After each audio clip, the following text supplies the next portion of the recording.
Jangan paling merasa dizolimi oleh wasit kalau kalian belum menjadi fan Manchester United.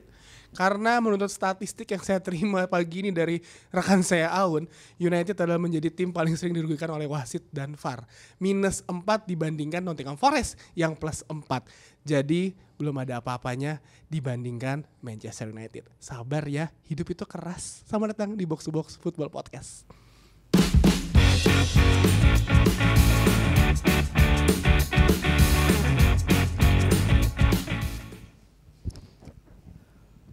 Welcome to Box Football Podcast. Shame on you, PGOML.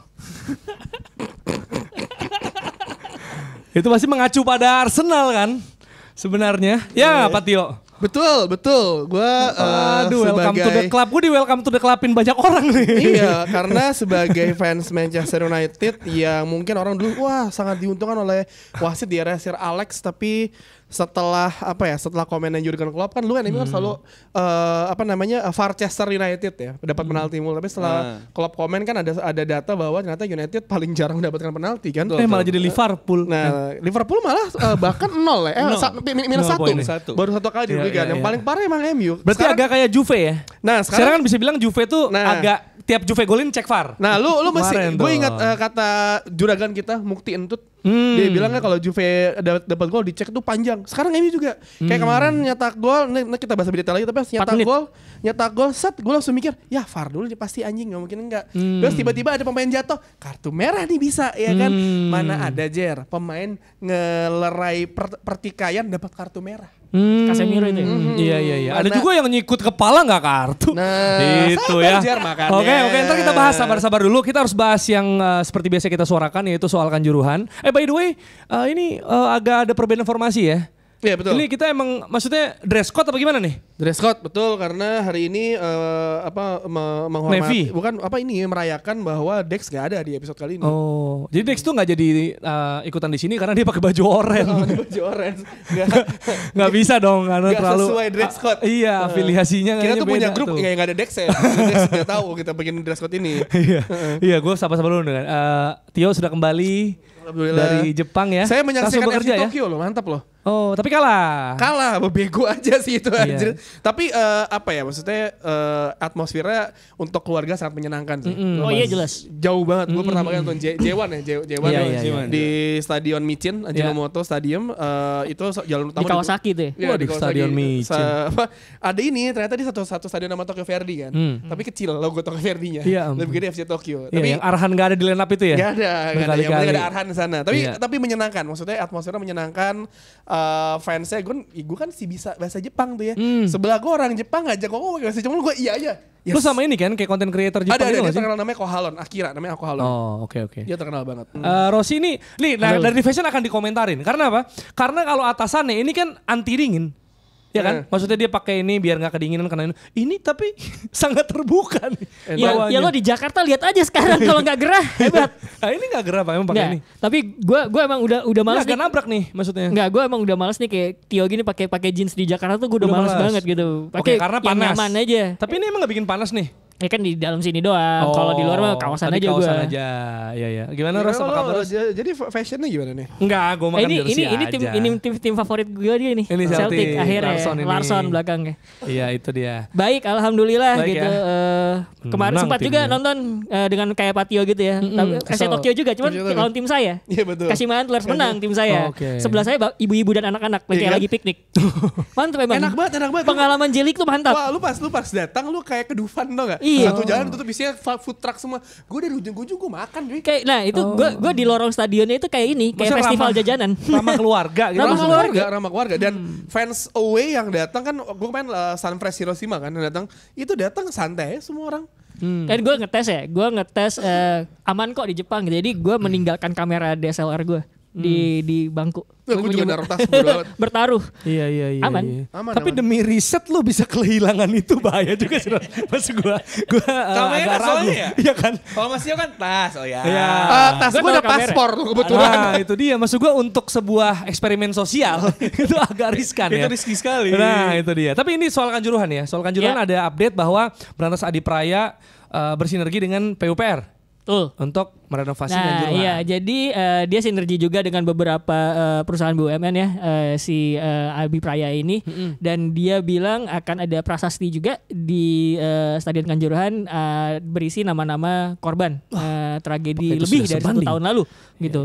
Saya jadi ingat ini ketika ke Liverpool, terus di bagian salah satu sisi stadionnya itu ada tuh nama-nama korban Hillsborough, dan itu pasti masih ada obornya terus nyala, terus kemudian banyak bunga-bunga gitu. Perbedaannya adalah Hillsborough adalah terus diusut, ya kan, bukan cuma sekedar jadi prasasti doang. Nah, gue harapannya ya oke lah ada prasasti di situ di Kanjuruhan soal 135 plus nama korban, tapi harusnya nggak berakhir jadi simbol doang. Ngomongin gitu. Kanjuruhan kemarin gue ditanya gitu sama si YouTuber Jepang si Akira, si Kohalon, nanya kayak di Indonesia fans away bisa datang nggak? Gue bilang untuk sekarang nggak boleh karena setelah tragedi Kanjuruhan, terus dia oh iya yang waktu itu ya. Mereka ternyata concern sama apa namanya tragedi ini juga, mereka tahu karena beritanya sampai ke sana juga kan. Iya dunia lah pasti Dunia, itu ya. Maksudnya bukan selesai hanya dengan renovasi pastinya. Karena ya. kelihatan dari ekspresi Boya pas gue ngomongin langsung kayak ingat, terus dia langsung mukanya tuh bukan happy lagi kan, mukanya Iya, kan iya. kelawak ya. Iya, Komedi tuh si orang itu kalau kalian tuh pakai itu lagi apa? Kostum. iya, kalian kalau mau ini ada Kohalon Tokyo itu ada tuh videonya bahasa Jepang, jadi gak usah dengerin deh. Terus tapi pas gue ngomong itu mukanya berubah langsung jadi melo gitu. Jadi kayak beneran ya buat mereka tuh kehilangan satu orang aja di stadion tuh sangat-sangat berarti kan, ini 135 Iya. masalah. Jadi jangan jadi prasasti doang, diusut terus. Jadi itu ada di sana, ntar kalau udah jadi tetap dikenang, tetap diusut sampai tuntas. Iya. Dan mungkin juga ini mau ada event skala internasional Piala Dunia U70 yang bakal dimulai di hari pahlawan. U17. Wow. U17 astaga. U70. Tua banget. Jadi main lansia. bukan jadi kayak abis ketemu anak-anak SMA 70 nih. Anak bulungan. Waduh, isu. Nyari-nyari dia. Abnon. Gawat. Itu Ada sih banyak. Itu pemain Senegal bintangnya umur berapa? 14 tahun. 14 tahun. Semua pemain bola dong U70 ya. Maksud gua kan, itu Kazumiu apa? King Kazu juga iya, Kazuyoshi Miura. U17 maksud gua. U17 ini pastinya sebuah turnamen internasional untuk dapat recognition dari luar. Sebenarnya bisa dipakai untuk penyurukan Kanjuruhan ya. Sebenarnya. Harusnya Tapi bisa, turnamennya pun harusnya. gak terlalu kedengeran nih so far ini kayaknya. Harusnya sih bisa. Pertama, kalau jawab pertanyaan pertama, apakah bisa buat menyuarakan Kanjuruhan? Bisa. Tapi menyuarakan isu Palestina bisa juga. benar. Cuman gua nggak tahu ya, mungkin bedanya sama U20, kalau U20 kan mungkin adalah pemain-pemain wonderkid yang sering kita lihat di game gitu. Iya. Mau Football Manager, mau FIFA, atau kalau lu Jaraknya emang tuh gak terlalu jauh ya. gitu. Iya. U20 tuh mungkin pemain-pemain yang masih udah kita dengar lah gitu. Tapi kayaknya kalau U17 beneran, karena U17 berarti kan yang main kemungkinan tadi benar. Gua Anak-anak SMP. ngecek yang Senegal SMP, SMA. bahkan ya, yang Senegal bahkan si key playernya usianya 14 tahun. Berarti kan yang main 17 ke bawah gitu, di mana Iya. anak SMP SMA Bahkan ada beberapa pemain Polandia dipulangin gara-gara ketahuan mabok di Bali. Ya. Lagi training camp di Bali mikir apa sih? Umur 17 sih bisa. Mungkin agak. ini mau latihan di laut. Ya. Pantai kan itu bisa latihan di fisik. tempatnya Bali United itu, Pantai Purnama. Oh iya, bagus. Iya tapi tuh, kan dia stadion udah gini banyak, pikir wah lapangan nih banyak. cenggu Ica kali nih Meksiko lah apa-apa. Iya, Poland agak susah nih Eropa Timur nih kan. Mungkin nggak ada yang terbatas. tahu kali, nggak ada yang tahu kabur. Iya, Ya. aduh, bahaya banget ya. Tapi yang jelas pembahasan soal U17 Under 17 bakal ada juga di Counter Press ya. Jadi kan lo bisa dengerin Counter Press juga untuk tahu, karena kan mau gimana pun kita tuan rumah, jadi ada juga ditayangkan ya. Jadi biar lebih inilah kalau ngobrol nyambung lah gitu. Siapa tuh jadi bahan omongan juga. Dan ada kabar Inter Nusantara tur ke Amerika Serikat berakhir 1 poin, kalah sama Manhattan dan imbang sama Los Angeles. Betul. Lihat. Nah, kita lihat dulu hasil-hasilnya. Ini dia. 3-2 dan 2-2 Kita gitu. juara musim ini Butkus fix ya, sih. Butkus ya. Iya, Butkus. Butkus Naini kan? Iya, Butkus Naini. Jadi di Amerika Serikat agak terseok-seok nih Inter Nusantara seperti Arsenal yang terseok-seok di St. James's Park karena setelah kalah lawan West Ham di Carabao, mereka kalah lagi di Premier League, kekalahan pertama di musim ini. Berarti udah kalau di Liga Champion, di Piala Carabao, Udah. sama di Premier League. Udah juga tinggal Spurs ya. Spurs kan belum main ya. Ya, Kita pas siaran kita ini- take ini Spurs main lawan Chelsea nanti jam 3 dini hari ya. Lawan Chelsea betul, dan sekarang Dan tiba-tiba menang 3-0. Oh enggak ya? Enggak, siapanya? Tottenham. Oh, jangan dong. Chelsea Chelsea menang. ya. Jangan dong. Chelsea dong. Chelsea, let's go. Ya. Kata BBPS. Oke, jangan gue dulu deh. Ya kenapa jangan dia dulu? Jangan dia Gue dulu. marah-marah pasti gue Kagak, marah-marah masalahnya nih. kan yang di sosmed kan gue kan malam itu kan tidak terlalu mengikuti sepak bola ya. Karena Iya. saya mengikuti hal lain ya. Enggak, Nah, tapi kan yang paling heboh di sosmed lu bikin Betul. konten kayak dirampok. Perampokan. Oh apa kabar kita jadi fans MU? Iya, nah ini Tio, makanya gue juga direspon sama orang kan. Maksud gue banyak yang bilang juga bahwa kayak inilah lu jangan lebay, jangan berlebihan. karena ya wasit Inggris tuh ngaco. Jadi semua nunggu giliran. Secara overall ngaco memang. Iya kan? Karena Jadi semua nunggu udah- giliran. Oke, itu ada MU pemikiran gak itu nunggu juga. giliran, MU selalu dapat Nggak, giliran. ada pemikiran itu. Gue hargain silakan. Tapi kalau gue daripada lu membenarkan ya perilaku kayak gitu dan ya udah nggak apa-apa deh. Dan itu nggak apa-apa deh. Jadi nunggu giliran gue juga ntar dirugiin, ntar gue diuntungin. Ya mending kita bersuara karena yang salah ini sebuah kumpulan kolektif nih maksud gue gitu loh. Iya. Maksud gue daripada lu menormalisasi itu tidak Nggak, terjadi. kita tuh bukan Tapi kita sama-sama meneriakannya ada Jer. salah. Karena kalau kita sebagai Mereka nggak fans meeting yo. Iya, gue tahu gini, gue tahu. Tapi kalau sebagai mungkin fans gue nggak tahu ya. Tapi kalau Oke. gue, Rossi, Aun sebagai fans Man United yang setiap musim kayak ya udahlah sekarang kalau berpikir kalau tim gue nyetak gol nih, gue apa sih VAR nih anjing nih tiba-tiba nih. Ya Iya. kan? Ini pasti ngedorong orang, nih anjing kartu merah atau penalti nih, pasti bisa. Iya enggak maksud Itu gua. kemarin nih ya, Luton lawan Liverpool. Ada Ross Barkley sebelum golnya Tahi Chong. Luton, iya. Ross Barkley itu kena handsball, tapi Ross Barkley nggak ngeliat bolanya. Itu kalau MU penalti anjing pasti tuh. Oke. Tanpa basa-basi. Iya maksud gue daripada misalnya kita ya udah sabar aja ini kan nunggu giliran. Ya mending kita bersuara. Kalau gue mau marah-marah berekspresi ya silakan aja fans lain. Iya Gua akan boleh terima. memang, boleh. Gitu boleh. loh. Tapi Apalagi gue dibilang double standard nih. Ketika tim lain juga lu ketawa. Yang ketawa siapa? Gue membela setengah mati Romero handsball lawan MU, terus Liverpool yang dicurangin lawan Spurs ya Enggak, kalau karena nggak salah. kan mereka menyalurkan kekesalan mereka sebagai fans tim lain ke lu. Betul. Karena lu kan ceritanya adalah representasi fans Arsenal. tapi kalau Jadi kesel fans Arsenal lain. Iya. Tapi ke gua. Mungkin dia sebenarnya keselnya sama akun lain. betul, Tapi Yang provokasi gitu ya. Nah, tapi kan gini ya, itu kan sebenarnya ada satu momen yang bisa menyelesaikan semua perdebatan ini. Itu Raya kalau bisa derpis sudah selesai sih. Nah kan ini perdebatan ini. Iya. Ini gue baca tweetnya Tio ya. Ini kalau menurut gue ya, kita nggak bisa menormalisasi sebuah kejadian karena ada hal lainnya gitu. Maksud gue gini, misalnya contoh ya, misalnya contoh. Ada tendangan di dalam kotak penalti, misalnya handsball ya. Terus misalnya disalahin, misalnya nih Arsenal yang kena penalti ya. Kenapa Declan Rice nggak tackle tuh? Kalau tackle-nya dapat itu akan lolos ke kotak penalti bukan gitu, sehingga Jer. menghasilkan keputusan yang kontroversial. Coba bolanya nggak nyampe kotak penalti kan sama. Coba bolanya nggak nyampe ke kotak penalti, maka tidak akan terjadi. Loh, kita nggak bisa nyalain kesalahan individual untuk pembenaran sebuah keputusan Iya kontroversial. betul. Tapi ini bukan kesalahan individual, tapi ini lebih kayak positioningnya Raya sama kayak waktu golnya Mudrik. Betul, itu one thing. Iya kan? Tapi itu kontroversial tetap dong. Gue tidak ya kalau kontroversial wasit Inggris sudah pasti gitu. Pasti, ya. oke. Pertanyaan gue, kenapa Raya posisinya di situ gitu Nah, sebagai kiper? nah Lu itu kan juga harusnya patut disalahkan. Bukan di situ. Kalau itu posisinya benar, ya mungkin setelah itu nggak ada perdebatan ini dan masih banyak waktu loh ya kan untuk Arsenal nyetak gol. Betul. Betul kan? Betul. Gua nggak kenapa bilang tidak nyetak gol. Iya, saya nggak bilang Arsenal pantas menang di laga itu. Tapi jelas tidak pantas kalah juga dong. Ya, nggak Dengan tahu gol yang sih. seperti itu. Itu menurut gua. Maksud gua juga nggak bilang harus Arsenal menang dong. Enggak. Emang harusnya kamu- nggak kebobolan. Harusnya nggak kebobolan. Exactly. Oke. Kalau gua Poinnya itu. nggak harus kebobolan katanya. Iya, menurut gua ya dong. Nggak Maksudnya- pantas kalah, nggak pantas menang jadi imbang gitu. Menurut gua iya. Eh. Fair aja masuk gua. Itu 0-0. Is- It's a 0-0 game for me. Kalau Gimana menurut lu? kalau gue sih ini ya pertama kali habis rame gitu. Ini agak backtrack dulu. Jadi ada cerita lucu. Pada malam itu Iya. tim saya juga sempat dirugikan kan. Betul. Oleh VAR. Oh, gue inget banget. Yang Maguire kan? Gue kan lagi di kawinan Eh. sahabat kita anak-anak BKR kan si Rio kan. Gue lagi nonton yang rame-rame nih teman-teman gue tuh fans Arsenal semua anjing nonton ngejek-ngejek. Rio Arsenal. Arsenal Rio terus Jarsono, iya. nyata gol nih McTominay terus gue udah kayak ya gue senang terus temen gue cuma gitu doang. Nyet pasti VAR kalau MU. Bener. 4 Anjing menit. bener VAR anjing 4 menit, bangsat. 4 Oke. menit dibiarin gitu.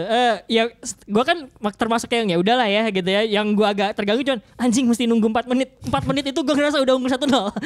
Sampai kemudian ya anjing iya lagi Maguire kakinya nyelonong-nyelonong gitu kan. Betul. Makanya Tapi kemudian itu keputusan tepat nggak menurut ada lo? pada akhirnya setelah gue mereview itu Oke. tepat. Oke. Yang jadi rame adalah di gue lihat di timeline kan termasuk di timelinenya Flanker gitu kan. Ada yang bilang nih City kayak gini juga kok disahin, ya berarti yang salah wasitnya. Harusnya golnya City gak disahin tapi gitu. kan ada pemain yang tangannya ke ini. Iya gitu, makanya yang City itu gak disahin. Terus akhirnya udah kan, udahlah bodo amat. Terus kan temen gue sama nih, gue lagi di Solo lagi keluar sama temen gue. Terus temen gue nih sama kayak temennya Tio, pendukung Arsenal gitu kan, kayak masih 0-0 gitu kan. Udah akhirnya 90+1 menang kan 1-0, terus cuma 1-0 gitu kan. Sama ekspresi kayak gitu. Temen-temen gue 1-0 doang.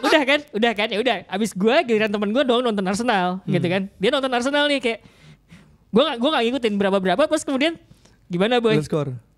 Terus gue bales, cuma 1-0. Tapi buat lawan. tapi maksud gue kayak, terus abis gue bilang kayak gitu, gak enak banget ini kalahnya, dia sengit gitu. Emang kenapa sih gue gak ngeliat, gue jujur aja gue gak ngeliat, gue baru mau nonton besok nih, gak sempet lagi gue nonton Arsenal gitu kan. Iya dia VAR segala macam gitu kan. Terus ini lu lihat nih, ini bola harusnya udah out gitu kan. Kalau emang lu lihat dari arah depan gitu, itu bola tuh emang kelihatannya kayak out nih. Ini ya, ini postingannya tuh yang atas tuh ya kan, kayak out kan. Tapi kan yang Spanyol Mitoma kan? Nah, tapi Jepang sama Spanyol lu harus ingat, Jepang sama Spanyol itu ada goal line teknologi nggak sih? Ada.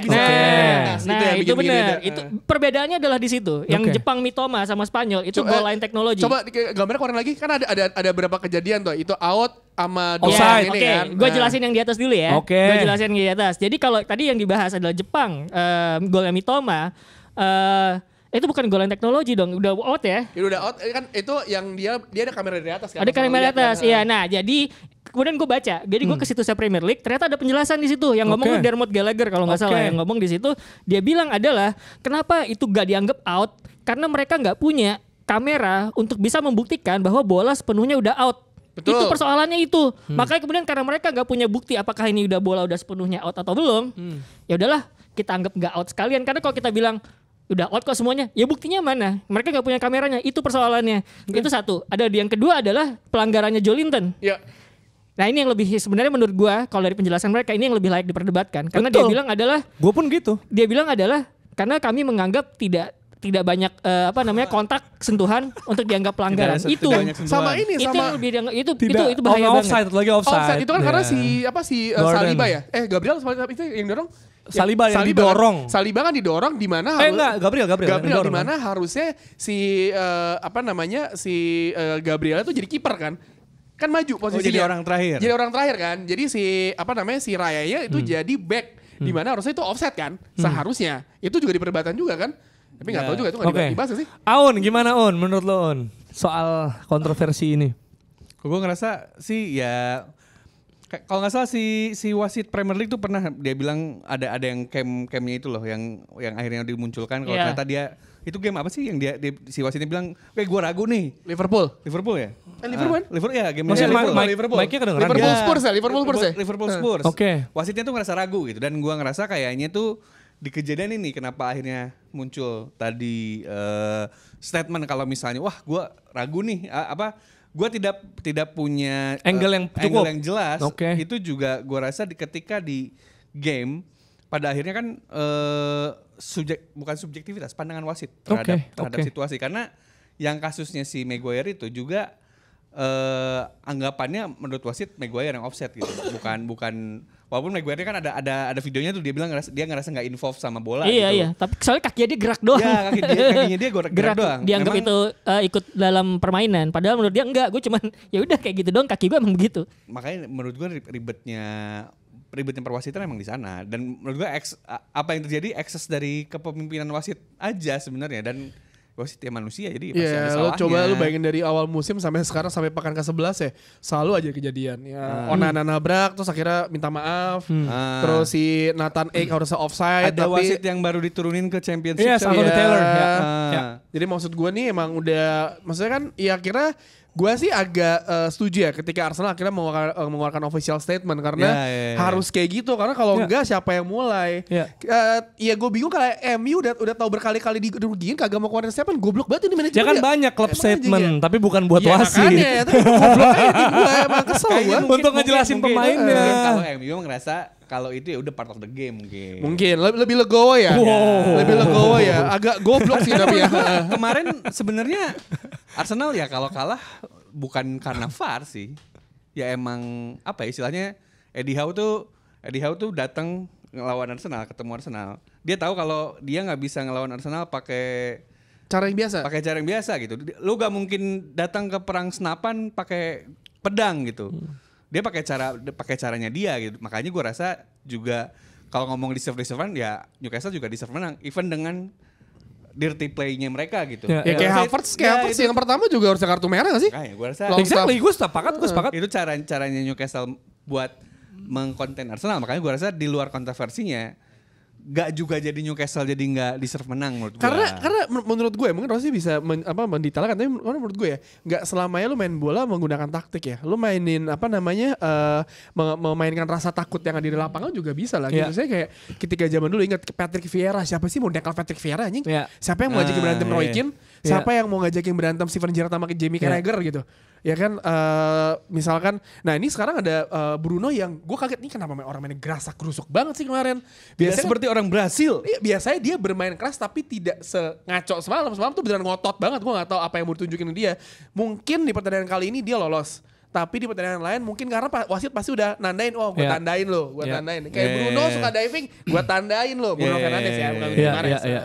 Iya makanya kalau gue sih bukan berarti karena satu action nih menjadi pembenaran untuk yang lainnya. Sama kayak tadi misalnya crossing nggak dapat, jadi nggak apa-apa dong golnya. Loh itu kalau gue ya nggak setuju juga. Dan sama juga kayak tadi misalnya argumennya adalah wasit adalah manusia, bikin kesalahan, ya kan? Jadi ya udahlah gitu kan sebenarnya. Nah ini kan tapi terjadi setiap minggu nih.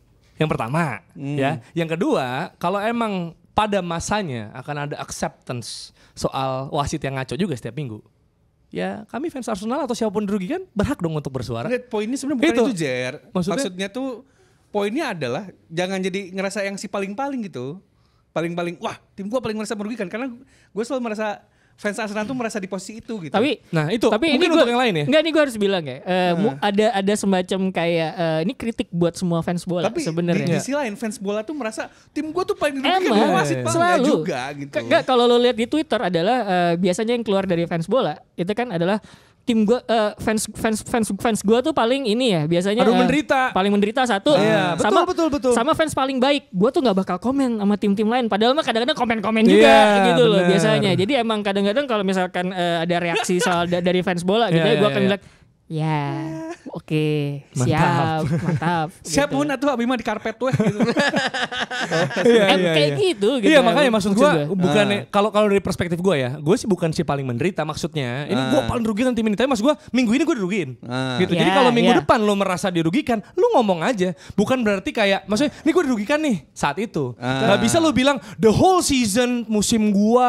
Nah itu loh maksudnya. Gue dirugikan berkali-kali. Gue selalu merasa ketika let's say misal nih ya, kemarin gak ada golnya Bruno Fernandes di menit akhir itu gitu, udah pasti fans MU itu bakal ngomong hal yang serupa juga. Iya, pasti. Itu aja ngomongin kok sebenarnya. Tapi menurut gua dan sah dong. Tapi menurut gua karena fans United tuh udah keseringan kayak gitu. Jadi mungkin ngototnya udah kebas, mati rasa lah ini lagi. Karena Arsenal baru pertama kali mendapatkan perlakuan yang sama, ya kan? Dan ya mungkin ya ekspresinya berarti mungkin kalau udah siap minggu depan debat lagi lu kayak kebas kok kita kok benar. Tapi di luar dari kontroversi itu kan lihat dari Newcastle sendiri XG-nya juga lebih tinggi dibanding Arsenal kan? Benar. XG-nya tuh 1,23, Arsenal 0,6 berapa gitu. Itu kenapa menurut gue sebenarnya apa yang dibilang Aldi di Arsenal di Twitter ya. Kalau nggak salah gue baca kan dia bilang bahwa emang Arsenal tuh nggak pantas menang. Gue ngerasa terlepas dari adanya sistem Arteta yang udah saklek di situ. Emang eksekusi sama keberadaan pemain tuh ngaruh. Kalau buat gue karena in terms ketika menghadapi tim yang kokoh di tengah determinan kayak Newcastle, ternyata lu memainkan Havertz dan juga Jorginho tuh agak kurang sebenarnya gitu. Gue ngeliatnya kayak gitu. Cuman bukan berarti Newcastle tuh menurut nggak main pakai taktik sama sekali. Mungkin gue ada heat map deh. Coba lihat deh. Kita munculkan heat map. Nah ini heat map yang kiri adalah heat map yang Newcastle, yang kanan adalah Arsenal gitu kan. Kita kan kemarin di preview itu kan bilang bahwa Newcastle tuh nggak apa-apa kehilangan banyak pemain, kecuali kalau misalkan nggak ada Bruno Guimaraes atau nggak ada Kieran Trippier gitu. Tadi makanya gue cek kan, kok gue ngeliatnya kayak Newcastle nih agak dominan ke kanan ketika nyerang gitu. Nah gue liat heat mapnya, iya ternyata 41% di WhoScored nih ya. Itu dominan dari sisinya Trippier. gitu. Sementara lo lihat Arsenal tuh kanan sama kirinya tuh ini banget kan, merah banget segala macam. Tapi mereka nggak ngelihat bahwa kalau misalkan si Trippier ini nyerang ke kanan terus, sisi kirinya tuh nggak terlindung. Tempatnya Tomiyasu yang mana itu juga sering dikritik sama Jerry, gitu loh di sisi kiri. Dan lu bisa lihat Newcastle tuh agak timpang tadi ya heat mapnya. Tomiyasu mau bek kiri ya? Iya di main kiri, bisa kanan. Di main kiri. Kan Jadi ada Ben White. Jadi kalau misalkan lu lihat tadi itu heat mapnya, Newcastle tuh cuman full yang sampai maju ke depan, sayapnya cuman yang kanan. Yang kiri tempatnya si Joelinton dan Anthony Gordon gitu ya, itu dia nggak maju sampai kiri. Jadi kayaknya emang sengaja overload ke kanan gitu, tempat di mana tadi lu lihat sendiri heat mapnya Arsenal itu juga banyak banget nyerang dari kiri. Jadi satu sisi yang sama gitu. Terlepas dari kontroversi, kita sekarang ngomongin game-nya nih. Kalau gue lihat ya, ini juga sebenarnya semacam penjelasan lebih clear lagi bahwa memang kedalaman squad itu ngaruh banget. Maksudnya Arsenal punya masalah di situ karena ada pemain-pemain yang sebenarnya nggak tergantikan. Ya jadi ini kita lihat nggak ada Odegaard sembarangan banget, nggak ada kreativitas, ngaco, nggak punya peluang ya. Dan maksudnya kita bisa bilang lawan West Ham juga itu terjadi. Dia kan nggak main. Dan sebenarnya ya gue ada ngobrol sama orang yang akan ada rencana bisnis sama Odegaard lah ya, ada sebuah kerja sama Odegaard. Jadi dia udah bilang sebenarnya bahwa Odegaard itu punya small injury dari pertandingan sebelumnya. Makanya lawan Sheffield kalau nggak salah nggak main. Nah lawan West Ham kan alasannya Carabao. Sebenarnya itu disiapin aja untuk jaga-jaga segala macam. Tapi ketika lawan West Ham kalah, dia dipaksain main kan. Gol menit akhir ya kan ya pas lawan Newcastle udah nggak ketolong, emang udah kecapean banget lah gitu. Nah tadinya kan gue menyoroti Saka nih, nggak ada pengganti Saka. Sekarang kita bisa lihat Odegaard, kita bisa lihat Declan Rice, kita bisa lihat William Saliba. Ini pemain, ini 3 lah nih. Gak ada, selesai bro. Iya kalau lihat benchnya isinya Zinchenko, Vieira, Trossard iya. Orang bilang nih, kenapa lu mainnya Jorginho menghadapi Bruno Joelinton? Iya mau siapa? Yang cedera Vieira, Gapsus, Thomas Partey, Smith Rowe, ini bukan pemain, Timber. kalau Aun bilang soal taktik, ini bukan pemain yang bisa menandingi keras lini tengah Eddie Howe gitu. Jadi yang Newcastle banyak cedera, tapi ya we can say Arsenal juga limited options. Tapi menurut gue limited options iya, tapi gue tidak bisa bilang Arsenal tuh bisa bersembunyi di balik in depth sebenarnya. Karena kalau dilihat ketika lo nggak ada Gabriel Jesus, yalah ada Eddie Nketiah gitu ya, walaupun ya masih orang-orang kadang-kadang memperdebatkan kemampuan dia, cuman kan pada ketika menghadapi lawan yang lesser team iya masih bisa gitu loh. Terus kemudian lo masih punya Leandro Trossard yang bisa unlock low block biasanya gitu ya, cuman emang di tengah agak kurang tuh gue lihat emang gitu. Cuman buat gue itu bukan persoalan in depth gitu loh, itu persoalan gimana lo bekerja dengan pemain seperti ini gitu loh. Gue tidak merasa Arsenal tuh timnya jelek-jelek banget soalnya, karena gue nggak merasa jelek-jelek banget. Adalah ketika misalnya paket tengahnya bukan itu, harusnya berubah kayak mainnya. Iya, gitu loh maksud gue. Karena ketika lu punyanya kayak Havertz yang emang bagusnya cuma di Leverkusen, ya kemarin lumayan lah. Dia nyetak gol final kemarin lumayan lah. Dan juga ketika untung-untungan ketika Chelsea juara Liga Champions. Maksud gue gini, ketika lu punyanya paket kartunya itu, lu menyesuaikan dengan tengahnya lu itu. Masalahnya yang kita lihat di game kemarin kan masih pakai 4-3-3 flat pakai flat yang biasa gitu. Ya gue nggak bilang, maksud gini, Arteta bukannya bisa sebenarnya seimbang atau lebih baik dari Eddie Howe, karena kita juga lihat di musim lalu emang susah loh Newcastle. Maksud Arsenal pun tanpa, kalau sekarang kan misalnya gue bilang depth, tahun lalu juga nggak bisa golin gitu. Anyway 0-0 di Emirates juga gitu. Jadi memang itu masalahnya. Nah ini gue ngomong secara lanskap lebih besar untuk soal title contender itu. Ya tapi lu baru kalah 1 kali juga sih. Iya. Gue cuma bilang gini. Ini masalah yang semakin tercium. Maksud gue itu. Gue bukannya bilang itu alasan gue. Enggak. Ini masalah yang bisa ke eskalasi. Fans Arsenal terlalu over dramatik memang. Baru kalah sekali. Ya kan, baru kalah sekali. Kita kan harus mencium peluang potensi masalah. Emang ini sans sih ada lagi, masih panjang. Tapi kalau gue, lu harus dong bilang lu bakal juara. Lu sabar dong. Kita harus melihat. Tapi di sisi lain ada yang tipe yang gitu juga, Jer. Oh iya. Sejak awal musim sudah Jumafo. Siapa Rafli? Enggak maksud gua enggak. Tapi maksud gua tuh Arsenal are in danger, menurut gua enggak. Iya belum sampai itu. Kan gua bilang mencium. Masih banyak. Dia itu Raya ganti sama Ramsdale lagi aja boleh gak sih? Enggak Raya, gua tetap Raya. Kalau bandingin Ramsdale. Gitu. Iya dia bahaya tapi Ramsdale nggak lebih baik juga gitu. Punya kiper Ramsdale sama Raya anjing lu maruk banget dah nih klub. Tapi Kan pinjem doang. Tricky. Raya kan pinjem doang. Tricky tapi menurut gua. Oke. Ya. Gak ada laser evil. Udahlah. Ya, tapi politik banget tapi kalau lihat benchnya capek sih liatnya. Tapi Iya. intinya sebenarnya Arsenal tuh mungkin pada beberapa posisi emang mesti lacking. Kayak misalkan lu nggak punya striker, nggak ada Gabriel Jesus, nggak ada yang bisa jadi clutch. Iya, cuman nggak seluruh posisi seperti itu. Makanya gue bilang ketika ngomongin in depth kita, ini bukan in depth. Lu cuma lacking di beberapa posisi menurut gue gitu doang gitu. Makanya gue ketika jadi in depthnya masih kurang. Men, apa kabarnya Man United? Enggak, gue bilang ini potensi Ros. Tabal sulam. If Declan Rice Oke.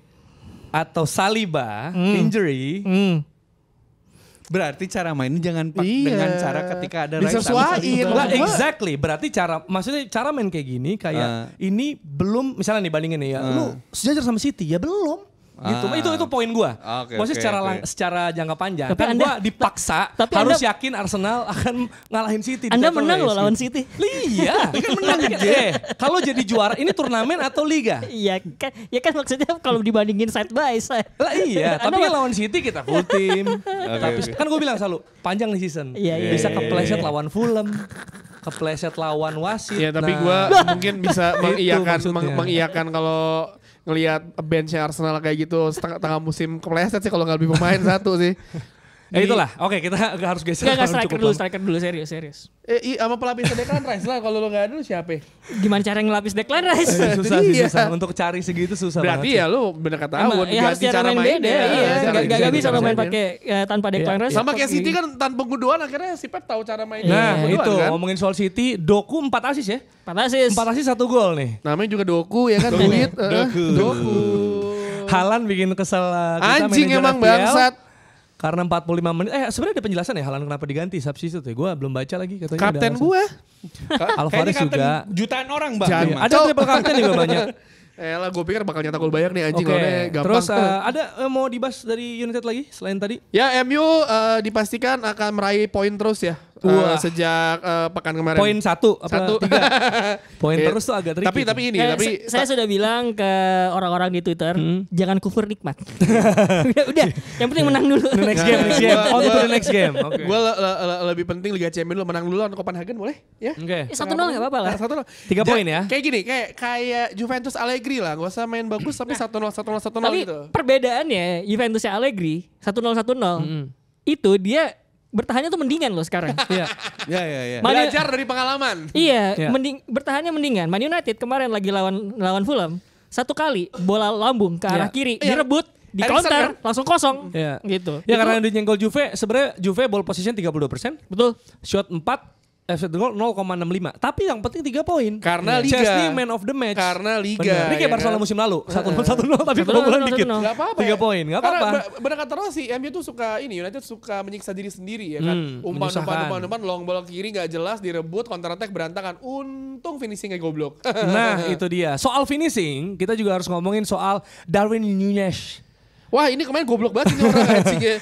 Padahal Theo udah membawa acara Liverpool yang 3 kali menang katanya. Gua udah bawain match Liverpool 2 kali menang lawan gue lupa Wolverhampton atau siapa. Satu Newcastle kan. Mereka intinya Liverpool selalu ketinggalan dulu babak pertama, babak kedua ya mereka menang. Bahkan semua teman-teman gue beberapa anak bikin itu bilang, "Lu aja yang bawain deh biar kita menang terus." Gitu kan. Dan ternyata kemarin Tahithong. Iya. Tahithong. What happened? Luton Liverpool. Jadi ini Luis Diaz kembali secara kalau misalnya pengen penjelasan secara ilmiahnya ya soal striker ya. Ketika lu strike, ini juga mungkin ketika kita main juga ngalamin. Kita dapat peluang nih. Ke atas bola. Kepala kita itu udah mikir kita itu bakal gol gitu. Selebrasinya. Jadi si reaksi badan tuh wah nih gol nih. Itu yang kejadian sama Darwin Núñez kayaknya dia sebelumnya yes gol nih. Ternyata. Tapi kalau ngeliat dari permainan Liverpool misalnya dari babak pertama kita mesti praise keepernya si Luton Kaminski sama Teden Mengi itu bagus banget mainnya. Karena kan MU juga itu. Dan satu yang mungkin orang gue gak tahu apakah kalian nonton yang mencuri perhatian gue ada Ross Barkley. Dia itu kalau nggak ada Ross Barkley itu nggak bakal ada gol Taicong tuh. Walaupun ada sedikit kontroversi kan dia kena handsball, tapi Ross Barkley nggak ngeliat bola kan. Itu nggak bisa diapain. Makanya itu nggak VAR nggak ngecek, udah ngecek tapi kan Ross Barkley nggak ngeliat bola. Nggak bisa apa-apain. Terus Liverpool itu harusnya dari menit pertama babak pertama udah nyetak 2 gol loh. Kayaknya harus closing game dulu. Darwin Nunes kena tiang, terus Diogo Jota umpan dari Gravenberch itu dari depan gawang sangat gampang ditepis. Terus berapa kali juga Mo Salah bahkan sampai akhirnya dia ngirim umpan ke Nunes babak kedua, tinggal taruh kelihatan. Jadi emang kayak buang-buang peluangnya parah banget. Terus juga yang paling hancur adalah Luton pinter banget. Liverpool kalau misalnya nyerang fullback maju semua kan. Nah ini Luton nyerangnya dari sisi sayap terus. Dimana ketika tren maju atau dulu kan kirinya Joe Gomez sampai Tsimikas masuk kan, itu diserang dari sisi sayap terus. Walaupun finishingnya tipikal championship ya. Bola ke atas, bola ke kiri juga nggak jelas. Kaminski ini Polandia juga? Belgia. Benchnya tim Krul malah. Gila lo ya. Jadi sebenarnya orang kan kritik Nunes ya. Movementnya dia sebelum peluang yang kemudian meninggi itu gitu ya. Gue ngomentarin dikit ya soal karena kita kan lagi ngomongin Darwin Nunes gitu. Movementnya tuh bagus banget. Parah. Gue suka ngelihatnya. Jadi movementnya Liverpool secara keseluruhan sama movementnya Darwin Nunes pada peluang tersebut itu gue suka banget. Ya karena pertama bola itu di sekuensnya bagus. Jadi bola itu kan pertama kali di pinggir banget tapi tidak langsung diumpan, melainkan dikirim dulu masuk ke agak lebih mendalam gitu ya. Terus kemudian baru diumpan masuk dari area half space ke arah Mohamed Salah gitu. Darwin Nunes posisinya itu deep banget. Deep banget sampai kemudian backnya itu berputar balik menghadap Mohamed Salah yang otomatis membelakangi dia, nggak bisa ngeliatin dia gitu kan. Jadi ketika backnya udah memutar balik ada blind side itu dia baru masuk, makanya kemudian kosong. Ih cakep banget gue bilang. Out. Nah itu tuh dari segi positioning ya, bagaimana dia ngelakuin movement terutama off the ball kan bisa dibilang secara gak langsung apa kalau bilang ini ya apa saja. Gitu. Karena Timo Werner juga positioningnya bagus di Chelsea. Ya itu mah emang udah apa saya kalau kena tiang lah. Kalau Nunes itu 6 pertandingan terakhir dia ngasih 6 assist ke Salah loh. 6 pertandingan terakhir ada statistiknya. Gue merasa dia bagus kan. Nico Jackson awal musim juga bagus. Makanya tadi gue bilang kayak kita lagi main bola tarkam kan, kadang pas udah dapat bola enak nih dari temen nih, pikiran udah gol kan, padahal belum bola tuh masih di kaki kita. Lu masih lihat Nunes babak pertama, dia berapa kali ada kesempatan di kotak penalti, giring dari sisi kiri, placing ke Kaminski tapi bisa tepis dan satu tendangan dia kena tiang itu harusnya gol.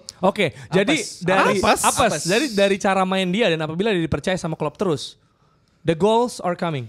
Lah kan sepanjang musim ini udah ngasih lihat. Iya makanya maksud gua kan dia juga masalahnya nggak reguler banget. Tapi dia akhirnya pemain yang ngebuat Mo Salah hidup lagi. 6 assist loh kalau salah loh, 6 assist. Kalau merhatiin cara main Darwin Nunes dari paruh kedua musim kemarin itu gue ngeliatnya udah kayak dia tuh udah bisa ngincar space ketika berada sejajar sama back terakhir gitu loh. Itu makanya kemudian beberapa kali di paruh kedua musim kemarin dia masih bisa tuh dikasih trupas ngambil gitu kan. Yang sekarang itu dia kayak tadi gue bilang kadang-kadang nempelin satu back cuman nunggu ketika dia dapat blind set baru gue gerak gitu. Tapi kan ada juga omongan di Twitter, di sosmed lah ya, bilang sebenarnya Nunes ini akan lebih optimal kalau masuk sebagai super sub. Tapi masalah semua penyerang Premier League itu apes, Jer. Semua penyerang di dunia karena dibandingin sama Erling Haaland yang 20 semusim.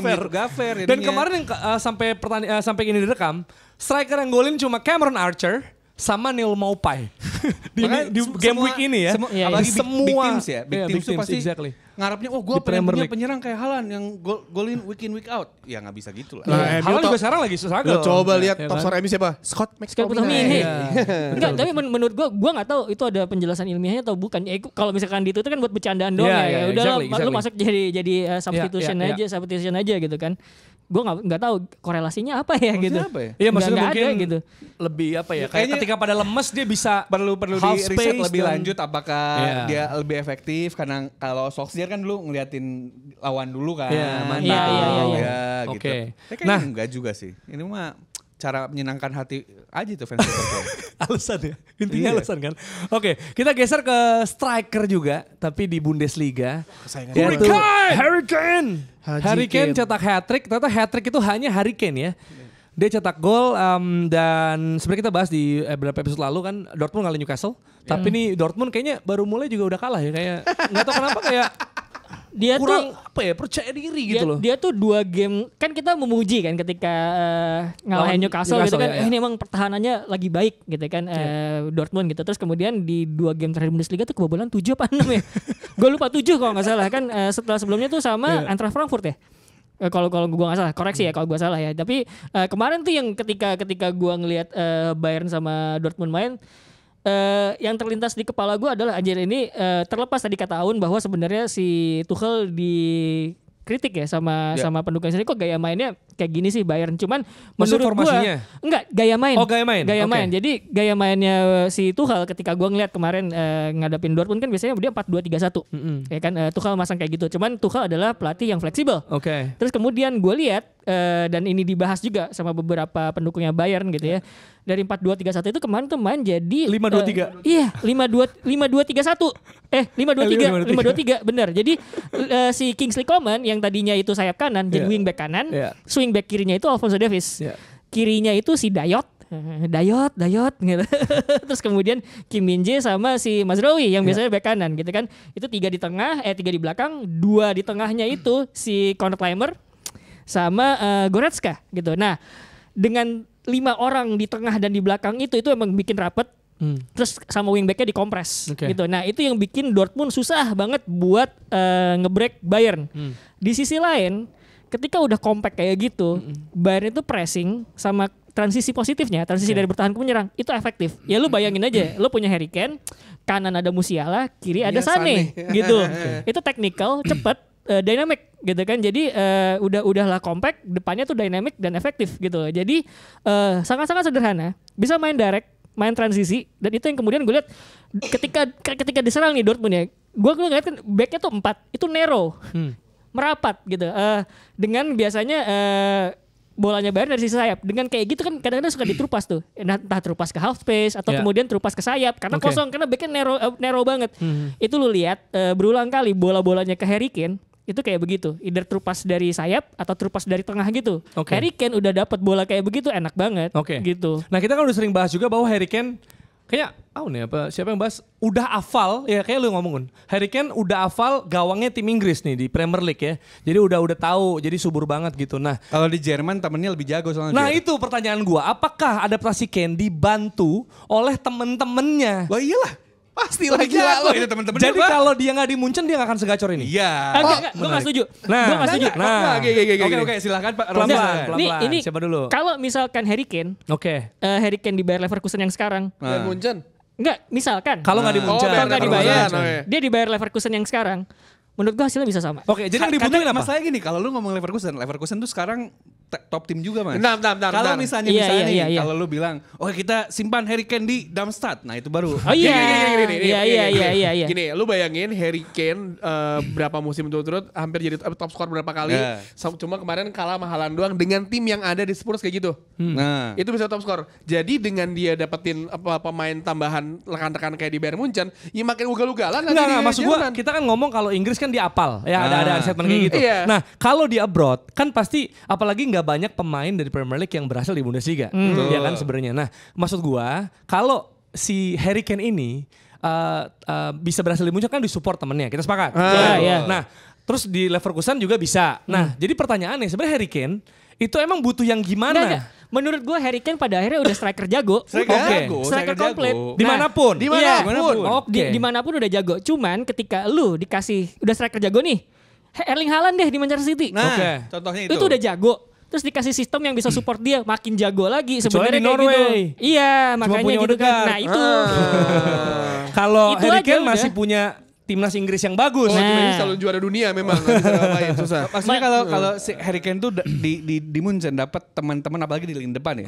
Yang emang kualitasnya jauh lebih bagus ketimbang, kecuali kalau di Tottenham, dari tim Tottenham yang waktu Harry Kane ada ya. Kayaknya cuma Son doang yang cocok main di Munchen gitu. Sisanya enggak. Plus udah gitu jangan lupa orang Jerman bahasa Inggrisnya bagus loh.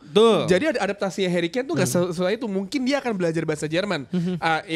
Takes time. Tapi Thomas Müller, Joshua Kimmich itu semua bahasa Inggrisnya rata-rata orang Jerman bahasa Inggrisnya bagus banget.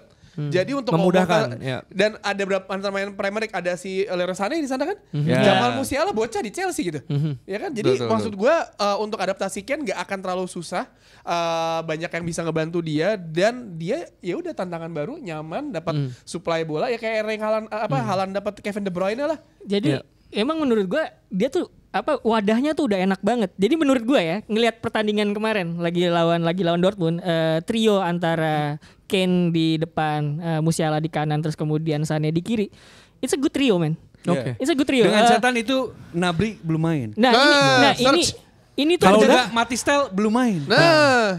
ini Oke. trio yang bisa main direct. Jamal Musiala bisa dribbling, bisa dribbling dari tengah, bisa dari sayap, dan sangat-sangat dynamic gitu. Jadi gue pikir Sané juga mobile. Dia juga mobile gitu. Larinya tuh. Harry Kane lu gerak ke pinggir juga dia bisa gitu. Harry Kane tuh supply-nya banyak, enak banget. Beberapa gol pertamanya dia supply-nya dari Alphonso Davies di kiri gitu. Dan di era Mo dia kan juga jemput bola tuh, jadi bisa udah bisa punya skill itu sehingga temennya bisa cutting juga. Itu kenapa kemudian gua ngerasa kritiknya fans Bayern mungkin valid ya dengan gaya mainnya Tuchel. Cuman ngelihat game kemarin gitu ya, kayak ya depan gue udah bisa bekerja dengan sendiri ya dengan dynamic kayak gini, ya gue tinggal mikirin bagaimana struktur di belakang nih gitu. Mungkin di belakang yang sama tengah. mengkhawatirkan fans Bayern itu adalah karena Upamecano kan cedera nih.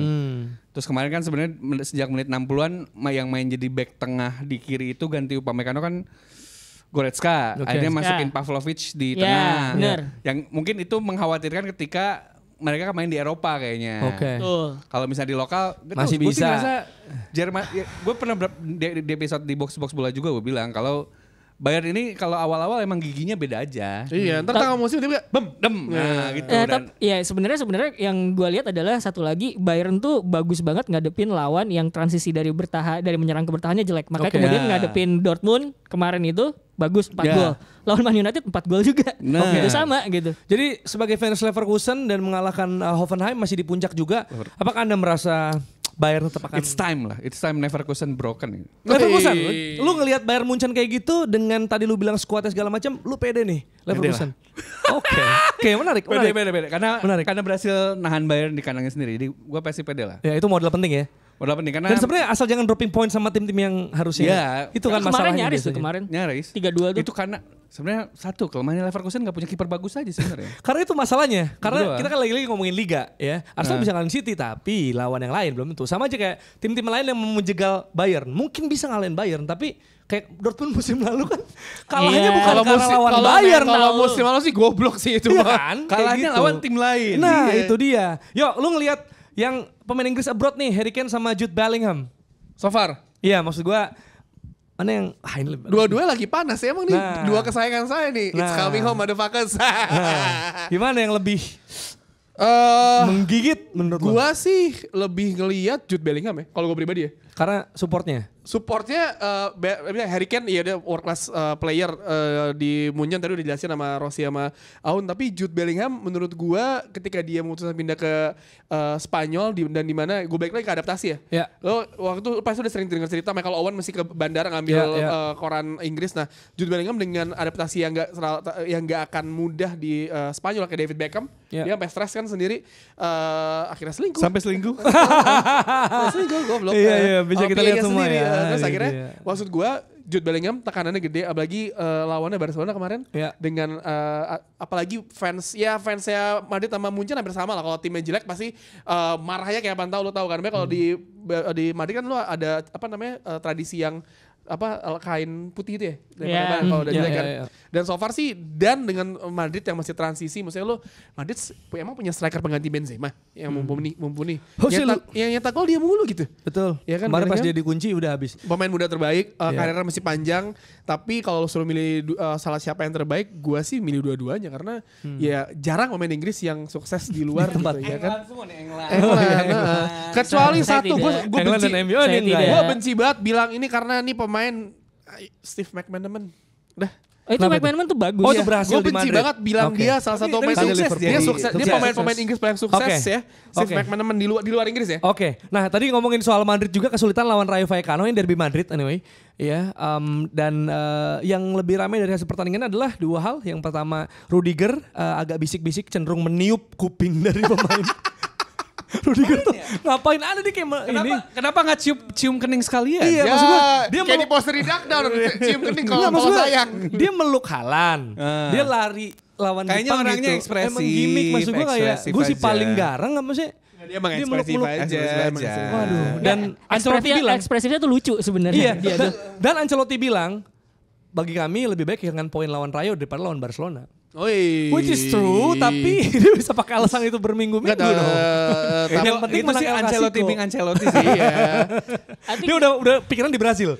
Udah kayak musim ini gimana Once ya? lo bisa main direct gitu ya, Madrid bisa main direct, terus kemudian dapat peluang buat nembak, itu sebenarnya berbahaya gitu. Betul. Cuman tapi kalau mereka dipaksa buat muter-muter bola, Iya. biasanya tuh kesulitan gitu. Gue nggak tahu kenapa, tapi itu adalah persoalan yang biasa dihadapin sama tim-tim direct dan mainnya quick transition buat nyerang gitu. So far makanya kemudian ketika menghadapi Rayo, sebenarnya ada game beberapa kali kok di awal musim ini Madrid kesulitan juga kayak gitu, dan ketika Sabarnya Bellingham iya, masuk. kemudian bola ditendang muntah dari tepisan kiper Ada jadi Bellingham. gol gitu, suka Iya, kayak gitu iya, kan iya. sebenarnya. Itu kerap terjadi kok sepanjang musim ini, jadi tidak mengherankan sebenarnya. Maka gue bilang lu mau sampai kapan pakai cara ngandelin clutch player kayak Bellingham ketika Iya. sesuatu tidak berjalan ke arah lo gitu. Ya. Lu seberapa lama mau nungguin Mbappe? Mungkin kalau kan Mbappe Iya, akan betul datang, sih. kita Betul tunggu sih. aja. Iya, Dosen iya, lu aja iya. dulu. Tapi kan ini bahaya nih karena ini ternyata emang minggunya seret gol untuk tim besar kecuali Man City karena MU menang tipis. Masih tim besar kita. Alhamdulillah. Tim besar dong. Tim besar. Alhamdulillah. MU menang tipis. Tim gede, tim gede Barcelona lah kita. menang tipis 1-0 menit 90. Juara. Barcelona menang tipis. Nah, Araujo sempat di cek VAR juga ya kan lawan Sociedad ngalahin rekor kandang Sociedad 19 pertandingan. Madrid susah golin, terus sisanya Inter menang 2-1 lawan Atalanta. Terus Juventus 1-0, ya tadi kita udah bahas ya soal Juventus. Napoli menang 2-0, Lazio kalah 1-0 sama timnya Thiago Motta. Ini wajib dipantau. Oh kan iya, Thiago Motta Munculnya. itu salah satu pelatih paling inventif Betul yang sekali. pernah ditelurkan oleh sepak bola Italia. Iya. Gitu. Dan yang menarik selain Thiago Motta yang dibahas juga dari partai Lazio ini adalah Louis Ferguson. Katanya dia orang Scotland yang dengan gol terbanyak di Serie A. Waduh, statistiknya penting banget. Jadi benar. Kita ngomongin Scotland di Serie A. Ada 2 orang sebenarnya pemain yang bagus, dan teman-teman kalau main FM dan juga Wajib punya manager ya. mode. Udah keluar kan hari ini? Tuh. Udah keluar. Dan juga manager mode ada 2. Tadi Ferguson. Ya. Satu ada lagi. Ternyata Scotland tuh suka bikin back kiri bagus. Ada Jonathan Doig namanya. Oh iya. Wajib ya itu di Itu FM ya. John Arne Riedel versi Scotland. Wow, itu analisa really. Wow. Kieran wow. Tierney kemana ya? Ya, walaupun tetapnya top skor Scotland adalah Scott McTominay. Betul. Dan juga dari Roma juga menang tipis, hampir kalah lawan Lecce karena waktu abis lutan Liverpool langsung geser nih gue nonton kemarin sampai menit 80 Lecce unggul 1-0 sebelum akhirnya Asmun golin dan Romelu Lukaku sepanjang pertandingan tidak kelihatan. Lukaku. Dia gagal penalti untuk emang pertama kalinya gitu, di Serie A Jer. gagal penalti. Romelu Lukaku tuh kalau tim kecil golin. Flat track bullies. Tapi dia Serie A bullies emang tuh. cocok juga ya maksudnya. Bullies dia. Dia cuma dapat satu sentuhan udah beres. Dia nggak demam panggung kayak di Piala Dunia. Ya, Sama dia nggak tuh- dipeluitin kayak lawan ya. Inter kan. Jadinya dia bisa fokus gitu. Jadi Lukaku itu kalau secara statistik juga dari musim debut di AS Roma 9 pertandingan Lukaku cetak 6 gol. Cuma kalah dari Roma Europa Batistuta. League kan ya? Wah, bisa Batistuta ketemu 10 MU gol. Europa League nih. Jadi bisa jadi secondnya. Nah, terakhir bahasan kita, ini tim yang tumbang juga dengan skor tipis juga, AC Milan. Mentok itu. Mentok. Kalah sama Udinese, pertemuan pertama Udinese di San Siro. Kayak tapi gue sepakat sih kayaknya Pioli ini gak tau mau ngapain lagi. Iya nggak ada plan B ya, karena 3 dari 4 laga terakhir Sebenarnya awalnya Enggak gini. nggak bisa golin sejak Giroud jadi kiper. Iya ini fakta. Sejak Giroud nyobain jadi kiper, 3 dari 4 laga nggak bisa. awalnya gue AC Milan. merasa Pioli ini menemukan sesuatu ketika dia beliin pemain Amerika. Eh, Ketika dia beli Pulisic Pulisic. sama Musa. Dan di awal oke banget. Gue pikir di awal ini musim. kayaknya dia Iya. menemukan sesuatu nih bapak botak ini nih. Tapi ternyata pas Gitu tuh. Opini soal Milan sepanjang musim ini tuh agak terpecah. Awalnya nggak meyakinkan nih setelah Maldini cabut, ternyata wih transfernya oke juga Iya, di beberapa transfernya gitu. oke juga, roller coaster. Tapi terus kemudian Oke. kok bensinnya habis gitu loh. Udah habis ini? Apa masih nggak- seret nih? Sebenarnya masih seret. Masih Menurut gua. seret. Menurut gue masih seret karena secara permainan kalau ngeliat awal musim itu menarik banget. Krunic di Iya. nggak main ya kemarin tuh. Gue lupa deh. Nggak main. Nggak main kan itu salah satu kunci juga di number 6 gitu. Dan itu Kok dia siapa nih? Mungkin bisa dicek lagi. Iya. Jadi menurut gue tapi salah satu kunci ketika Milan di awal musim itu salah satunya Krunic gitu. Terus kemudian pertukaran posisi antara sayap sama half space gitu. Ya itu yang menurut gue kayak nggak jalan deh beberapa pekan terakhir. Klasemen Serie A tuh udah kayak 90-an ya. Inter, Juve, AC Milan. Kayak enak gitu ngeliatnya. Dan itu mungkin maksudnya ide baru dari Pioli adalah menduetkan Giroud dengan Jovic. Ya jadi striker 2 nih, masa masih susah tapi malah bikin temboknya 2 nih. Jadi agak susah dan sebenarnya cara mainnya kan tetap kasih Leao dan suruh goreng aja kan sebenarnya. Krunic udah terus Leao lu gocek semua orang, lu lari. Tapi ya susah juga. Itulah pelatih tanpa masih plan panjang, B. masih panjang. Tapi kan kalau nggak ada plan B gimana yo? Tenang, masih poin 2-2. Oh enggak, Krunic main kok sama Reinders ya. Main. Jadi caranya itu gue lupa gue. Krunic tengah, oper Leao, udah gocek dah. Gue nggak ngerti kenapa harus mainnya 4-4-2 ya tapi ketika lebih banyak ketika lu main 4-3-3 itu lebih rapat ke half space gitu. Iya gitu loh. Opsi lu lebih banyak kayaknya tuh. Enggak mungkin dia ini gara-gara banyak pemain Inggris di sana jadi 4-4-2 kayak gue nggak tahu. Berarti ada berarti ada Pemain. kemungkinan gue curiganya adalah karena Olivier Giroud sebagai striker tunggal nggak sebaik mungkin Zlatan atau biasanya akhirnya dipakai 2 penyerang. Tapi kalau kayak gitu ceritanya, kenapa nggak kemudian ya udah mainin satu aja Jovic gitu misalnya. Jadi lu tetap main 4-3-3 karena 4-4-2 shape-nya menurut gua agak terlalu lebar gitu loh. Dan udah usang juga tuh formasi 4-4-2. Iya. Ya tergantung gimana lo makainya sih sebenarnya. Kalau 4-4-2 sejajar ya udahlah. Dan tergantung gimana lawan nih kayaknya. Kalau disamain semua susah dong. Ya itulah episode kali ini. Jangan lupa subscribe dan jangan lupa juga untuk nonton The Counter Press karena ngebahas Piala Dunia U17 dan kita ketemu di episode selanjutnya dari Box to Box Football Show.